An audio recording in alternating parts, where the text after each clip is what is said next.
Бээнх 2 сая байгаа учраас асууя. Өмнө нэгдсэн чуулган дээр бас танаас асуулт асуугаад хариулт авч чадаагүй. 5 жилийн үндсэн чиглэлийн шалгуур үзүүлэлтээр төсвийн ерөнхийлөн захирагч нарын үр дүнг энэ жилээс эхлээд тайлгнана гэсэн их хурлын тогтоолын төслийг өнгөрсөн 11 сард баталсан. Эннийхээ дагуу асуултуудыг асууж байгаа. Өмнө хөгжлийн төлөвлөгөө ярихад ч гэсэн бүх төсвийн ерөнхийлөн захирагчид энэ дээрээ бэлтгэлтэй байгаа гэдгийг хэлсэн. 7-гийн 3-ын 5-ын 1 төрийн өмчт болон төрийн оролцоотой хуулийн этгээдийн хөрөнгийн өгөөжийг хэдэн хувь байгаа вэ? 2025 оны гүйцэтгэлээр орон нутгийн өмчийн оролцоотой хуулийн этгээдийн хөрөнгийн өгөөжийг тооцох гэж оруулж ирсэн. Бүтэн жилийн хугацаанд та хэд маань тооцсон уу? Таны хувьд нийтдээ 96 тэрбум төгрөг танай байгууллага төсвөлөгдөөд 82 тэрбум төгрөгийг зарцуулсан буюу 85%-аар нийт төлөвлөсөн төсвөө зарцуулж дууссан гэж байгаа. Энэ 82 тэрбум төгрөгөөр төрийн эмчит компаниудын хөрөнгийн өгөөж сайжирсан уу? За, төрийн өмчийн компани эрх зүйн орчны асуудал дээр ер нь их хурлын гишүүд бусаа бүгд энэ асуудал дээр чуулган байнгын орны хилцүүлгийн шатанд бол гол хөндөж асууж ирсэн.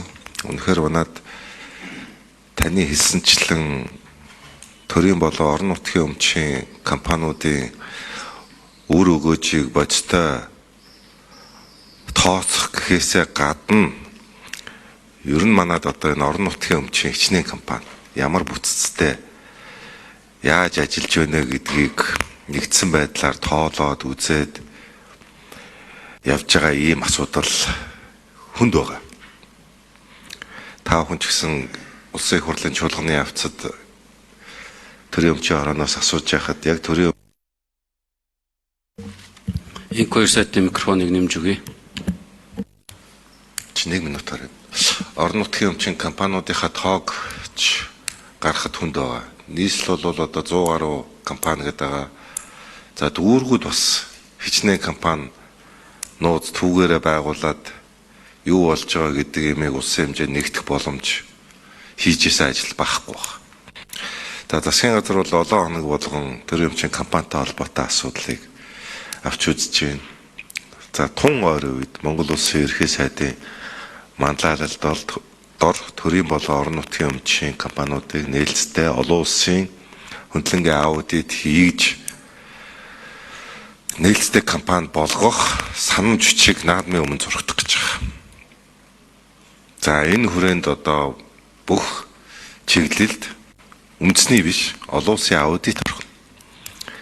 За ингээд олон нийтийн хяналтанд оруулна. Тэгжээж бид нэр сая хэрэг эрхлэх гэж Б2 сайдаас дахиад асууя. Би хөрөнгийн өгөөжийг л асуугаад байгаа шүү дээ.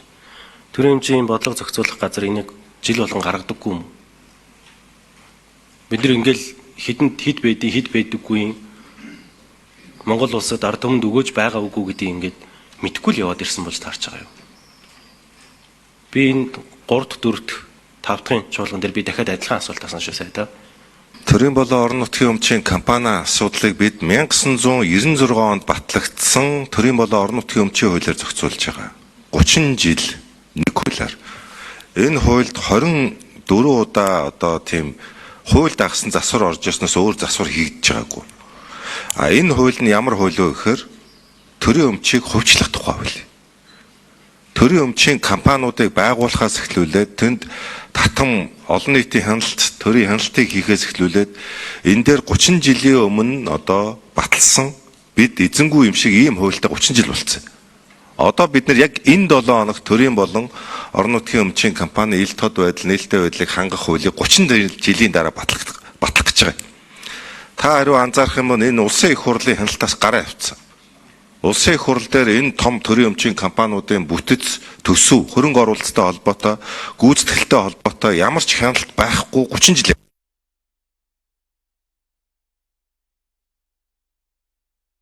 Түрүү нэг бол усан жамс гишүүн төрийн өмчт компаниудын ашигт ажиллагаатай холбоотой асуултанд нэмж тодруулж хариулъя. Төрийн өмчийн бодлого зохицуулалтаас бас дараа нь нэмээд хэлж болох байхаа.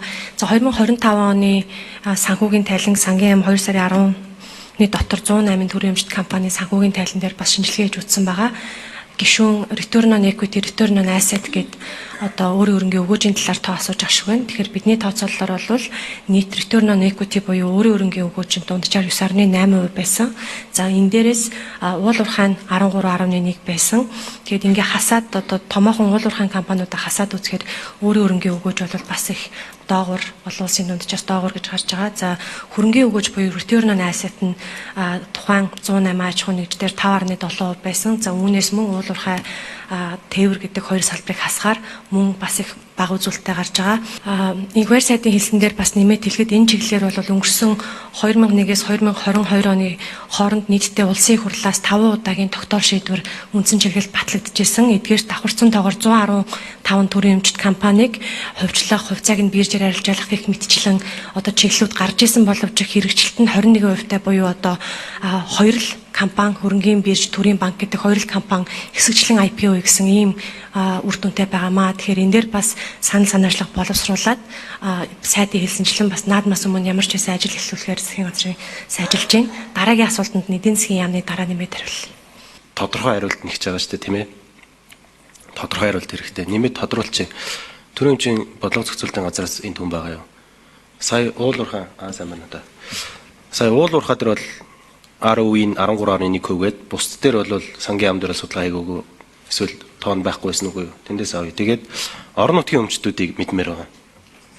Орон нутгийн өмчтдөр байгаад хөрөнгийн өгөөжийг мэдэх хэрэгтэй байна. Нийтдээ төрийн өмчтийн 100 гаруй компани 60,000 гаруй хүн ажиллаж байгаа. Орон нутгийн өмчтийн 400-500 өнгөрсөн жилийн байдлаар 450 гэсэн тоо гарсан. Тэнд 20,000 хүн ажиллаж байгаа. Энэ 80,000 хүмүүс төрийн хамааралтайгаар ажил хөдөлмөр эрхлээд идэг. Амьдрал аж ахуй орлогын сайжирч гэнэ үү? Эсвэл Монгол улсын нийгмийн эдийн засгт үр өгөөж өгж гэнэ үү гэдгийг л энэ хөрөнгийн өгөөж өрөл хэмжих нь хамгийн зөв шалгуур үзүүлэлт гэж бодоод байгаа. Энэ дээр төрийн хэмжээний бодлого зохицуулах газраас хариулт. Тусан жимсгчний асуултанд хариулъя. Төрийн хэмжээний бодлого зохицуулалтын газраас жил бүр Албан тушаал нэрээ хэлээрэй та. Төрийн хэмжээний бодлого зохицуулалтын газрын удирдлага төлөөллийн Цаг нь албаны 1 минутаар явуулах шүү. Дархан минутаар. Эхнээс нь өгөөрэй. нийт төрийн өмчтэй 101 компани хүрээнд бол жил болгон эдийн засгийн үндсэн үзүүлэлтүүдийг бол гаргадаг. Энд бол мөн хөрөнгийн өгөөжийг бол жил болгон тооцдог байгаа. Энэ жилийн 25 оны жилийн эцсийн байдлаар бид тооцсон үндсэндээ хөрөнгийн өгөөж нь бол 2.89-тэй байгаа. Бид энэ жилийн тохиомлыг мөн хэвлэлтэнд өгөөд байж байна. Жил болгон орон нутаг бол мөн тусдаа 383 аж ахуй нэгж хамрагдаж байгаа. Эндээс орон нутгийн өмчт үйлдвэрийн газар 319, орон нутгийн өмчт компани, хувьцаат компани 15, орон нутгийн өмчт хязгаарлагдмал хариуцлагатай компани 49 гээд 383 компани эдийн засгийн үндсэн үзүүлэлтүүд бол нэгтгэгдээд гарч байгаа. Энэгээр бол одоо хөрөнгийн өгөөж нь бол 2.9% таа байгаа.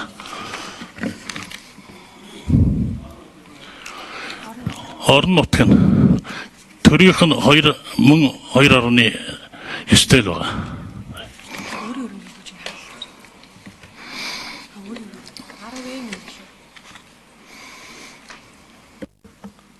Гүйцээж хариулах юм байгаа. Уг нь энэчнээс нөгөө ажилчдын чинь нийгмийн баталгаа хангагдаад амьдралын сайжраад чадаад байна нөгөө асуугац тий. Хариулах уу?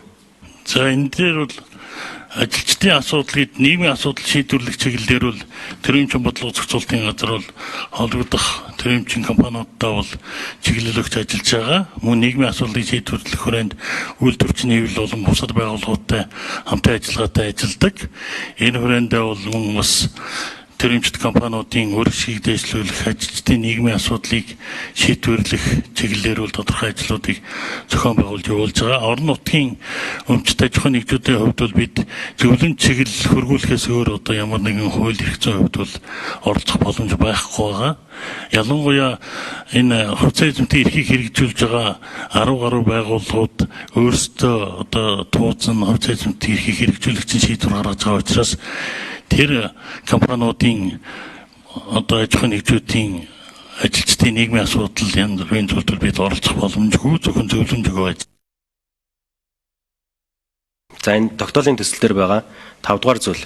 Төрийн болон орон нутгийн өмчит компани цалин хөлсний тогтолцоог тухайн этгээдийн санхүүгийн үйл ажиллагааны үр дүн сая хэлсэн хөрөнгийн өгөөж гэх мэтчлэн тийм ээ. Бизнес төлөвлөгөө болон техник эдийн засгийн зорилттой түвшинний хүрсэн үр дүн, өрсөлдөх чадвар ба үйл ажиллагааны цар хүрээ, нийгэм эдийн засгт үзүүлэх үр өгөөж зэрэг хүчин зүйлийг харгалзан гүйцэтгэлийн шалгуур үзүүлэлтэд үндэслэн тооцдог аргачлалд суурлан уян хатан тогтоох зохицуултыг бий болгож нэвтрүүлэх. Энэ төрийн өмчийн бодлого зохицуулалтын газрын хийх ёстой ажил байна тийм ээ. Та хэд маань энийг боловсруулад байнгын орон дээрээс энийг танилцуулдаг байл зүгээр болов гэж бодож байна.